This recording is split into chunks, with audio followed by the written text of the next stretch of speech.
क्षतिकारक चाप सुस्थ विकासर परिपंथी।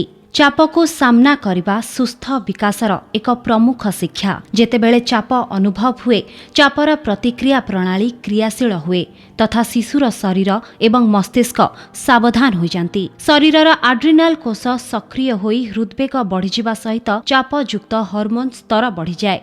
किछि समय उपरांते बा जेतेबेले छोट शिशुटी जत्नशील वयस्कंक सहायता पाती शिशुर चाप प्रतिक्रिया कमी जाए और शरीर सामान्य अवस्था को फेरी आसे। कौनसी क्रियाशील अवस्था जथा बारंबार असंगत आचरण तथा अवहेला प्रदर्शन जोंथिरे चाप अवरोध पाई जत्नशील वयस्क नथांती, सही अवस्थारे शिशुर चाप प्रतिक्रियार शक्ति बजाय रहे। जदियो कौनसी शारीरिक आघात परिलक्षित हुए नहीं, तथापि वयस्कंक चाप प्रतिहत क्रिया बा प्रतिक्रियार क्रमानुगत अनुपस्थिति शिशुंकर चाप प्रतिक्रिया प्रणाली सक्रिय रहे। चाप क्रिया बा प्रतिक्रियार नियमित सक्रियता शिशु मस्तिष्कर विकासोन्मुखी प्रणाली को भाराक्रांत करने सहित शिशुर जीवन में आजीवन चिंताजनक प्रभाव पकाई थाए।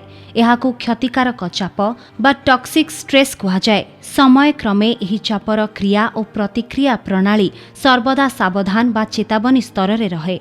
मस्तिष्कर जेउ भाग नूतन शिक्षा और बोधता पाई उत्सर्गीकृत सेही स्नायविक संजोग को नहीं मस्तिष्करे आंकित सूक्ष्मरेखा सबु दुर्बल अल्प संख्यक थांती। विज्ञान प्रकाश करे जे आद्य शैशवरे चापग्रस्त हार्मोन गुड़िकरे दीर्घ मियादी सक्रियता प्रकृतरे मस्तिष्कर एही प्रमुख अंचलर स्नायविक संयोजना को कमे दिए। ठीक सही समय जेउ समय से सबु नूतन भावरे सृष्टि और अभिवृद्धि हेबाकु थाए।